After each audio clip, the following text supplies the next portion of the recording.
Assalamualaikum warahmatullahi wabarakatuh. Saya Gita Lestari. Di sini saya akan menjelaskan tentang sejarah dan pengertian filsafat idealisme dan realisme, serta tokoh-tokohnya dan konsepnya dalam pendidikan. Yang pertama, idealisme. Idealisme adalah salah satu aliran filsafat pendidikan yang berpaham bahwa pengetahuan dan kebenaran tertinggi adalah ide. Idealisme diambil dari kata ide, yakni sesuatu yang hadir dari dalam jiwa. Idealisme dapat diartikan sebagai suatu paham atau aliran yang mengajarkan bahwa hakikat dunia fisik hanya dapat dipahami dalam kaitannya dengan jiwa dan roh. Menurut paham ini, objek-objek fisik tidak dapat dipahami terlepas dari spirit. Aliran ini merupakan aliran yang sangat penting dalam perkembangan sejarah pemikiran manusia. Mula-mula, dalam filsafat barat kita temui dalam bentuk ajaran yang murni dari Plato, yang menyatakan bahwa alam, cita-cita itu adalah yang merupakan kenyataan sebenarnya. Adapun alam nyata yang menempati ruang ini hanya berupa bayangan saja dari alam ide. Idealisme merupakan sistem filsafat yang telah dikembangkan oleh para filsuf di barat maupun di timur.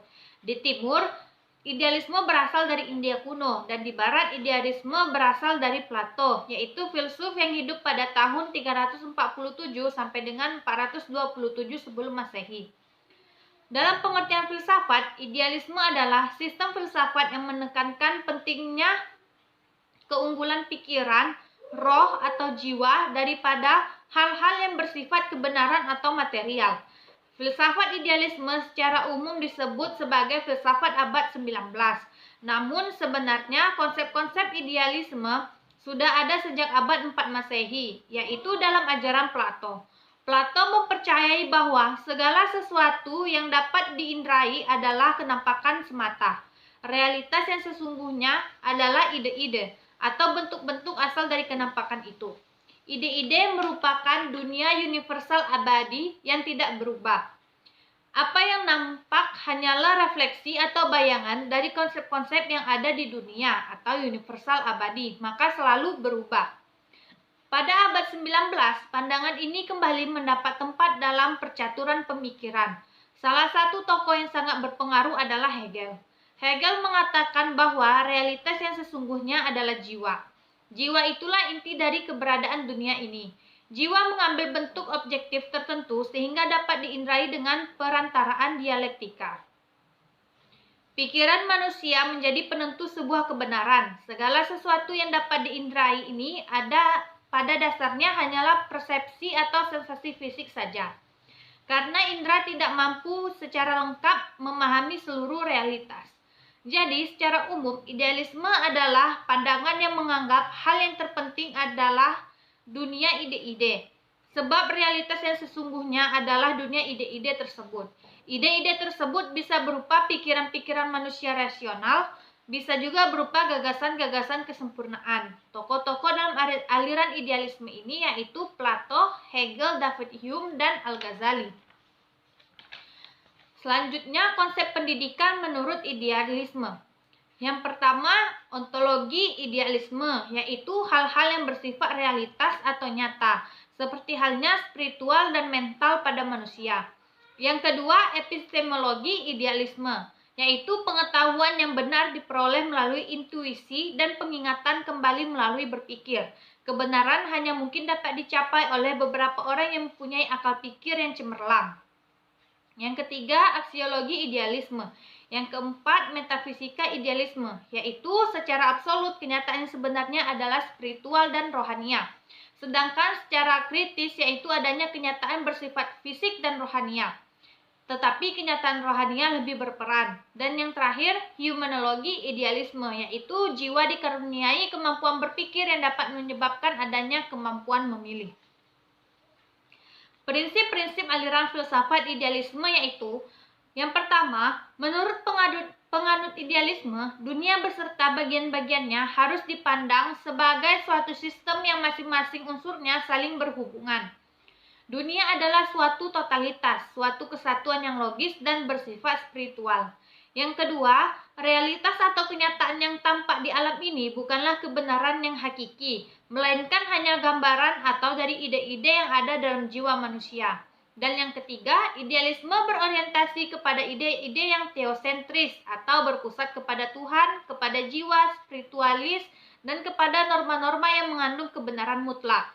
Oleh karena nilai-nilai idealisme bercorak spiritual, maka kebanyakan kaum idealisme mempercayai adanya Tuhan sebagai ide tertinggi. Selanjutnya, idealisme dalam pendidikan. Aliran idealisme terbukti cukup banyak berpengaruh dalam dunia pendidikan. Pendidikan harus terus eksis sebagai lembaga untuk proses permasyarakatan manusia sebagai kebutuhan spiritual dan tidak sekedar keutuhan alam semesta. Guru dalam sistem pengajaran yang menganut aliran idealisme berfungsi diantaranya sebagai: yang pertama, guru adalah personifikasi dari kenyataan anak didik. Artinya, guru merupakan wahana fasilitator yang akan mengantarkan anak didik dalam mengenal dunianya lewat materi-materi dalam aktivitas pembelajaran. Yang kedua, guru harus seorang spesialis dalam suatu ilmu pengetahuan dari siswa. Artinya, seorang guru itu harus mempunyai pengetahuan yang lebih daripada anak didik. Yang ketiga, guru haruslah menguasai teknik mengajar secara baik. Yang keempat, guru haruslah menjadi pribadi yang baik sehingga disegani oleh murid, yang artinya seorang guru harus mempunyai potensi kepribadian, yaitu karakter dan kewibawaan yang berbeda dengan guru yang lain. Dan yang terakhir, guru menjadi teman dari para muridnya, yang artinya seorang guru harus mempunyai potensi sosial, yaitu kemampuan dalam hal berinteraksi dengan anak didik. Selanjutnya yang kedua yaitu filsafat realisme. Istilah realisme berasal dari kata Latin realis yang berarti sungguh-sungguh, nyata, benar. Sepanjang sejarah realisme telah memiliki tema umum yang disebut prinsip atau tesis kemerdekaan. Tema ini menyatakan bahwa realitas, pengetahuan, dan nilai yang ada secara independen dalam pikiran manusia. Dalam arti filsafat yang sempit, realisme berarti anggapan bahwa objek indera kita adalah real. Benda-benda ada, adanya itu terlepas dari kenyataan bahwa benda itu kita ketahui, atau kita persepsikan, atau ada hubungannya dengan pikiran kita. Kelompok realis berusaha untuk melakukan yang belum dicoba kebenarannya. Tokoh-tokoh aliran realisme yaitu Johann Amos Consienus, William M. Seguson, Francis Bacon, dan John Locke.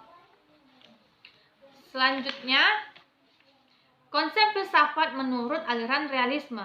Yang pertama, metafisika realisme, yaitu kenyataan yang sebenarnya hanyalah kenyataan fisik atau materialisme, kenyataan material dan imaterial, dan kenyataan yang berbentuk dari berbagai kenyataan.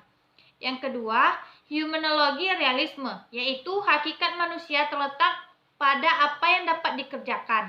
Jiwa merupakan sebuah organisme kompleks yang mempunyai kemampuan berpikir. Yang ketiga, epistemologi realisme, yaitu kenyataan lahir dengan sendirinya, tidak tergantung pada pengetahuan dan gagasan manusia, dan kenyataan dapat diketahui oleh pikiran. Pengetahuan dapat diperoleh melalui penginderaan. Kebenaran pengetahuan dapat dibuktikan dengan memeriksa kesesuaiannya dengan fakta. Dan yang terakhir, aksiologi realisme, yaitu tingkah laku manusia diatur oleh hukum-hukum alam yang diperoleh melalui ilmu. Dan pada taraf yang lebih rendah diatur oleh kebiasaan-kebiasaan atau adat istiadat yang telah teruji dalam kehidupan. Prinsip-prinsip pendidikan aliran realisme. Yang pertama, belajar pada dasarnya mengutamakan perhatian pada peserta didik seperti apa adanya. Yang kedua, inisiatif dalam pendidikan harus ditekankan pada pendidik bukan pada anak. Yang ketiga, inti dari proses pendidikan adalah asimilasi dari subjek matter yang telah ditentukan. Kurikulum diorganisasikan dan direncanakan dengan pasti oleh guru. Secara luas, lingkungan material dan sosial manusia yang menentukan bagaimana seharusnya ia hidup. Implikasi aliran realisme dalam pendidikan menurut Power tahun 1928, ia mengemukakan implikasi pendidikan realisme sebagai berikut. Yang pertama, tujuan untuk membentuk karakter, mengembangkan kemampuan dasar atau bakat serta kebaikan sosial. Yang kedua, kurikulum, Komprehensif mencangkup semua pengetahuan yang berguna, berisi pengetahuan umum dan pengetahuan praktis. Yang ketiga, metode. Belajar tergantung pada pengalaman langsung dan tidak langsung. Metodenya harus logis dan psikologis. Yang selanjutnya, peran peserta didik adalah menguasai pengetahuan yang handal dapat dipercaya. Dalam hal disiplin, peraturan yang baik adalah esensial dalam belajar. Disiplin mental dan moral dibutuhkan untuk memperoleh hasil yang baik. Yang terakhir, peranan pendidik adalah menguasai pengetahuan, terampil dalam teknik mengajar, dan dengan keras menuntut peserta didik. Demikianlah penjelasan saya tentang sejarah dan pengertian filsafat idealisme dan realisme serta tokoh-tokohnya dan konsepnya dalam pendidikan. Saya akhiri. Wassalamualaikum warahmatullahi wabarakatuh.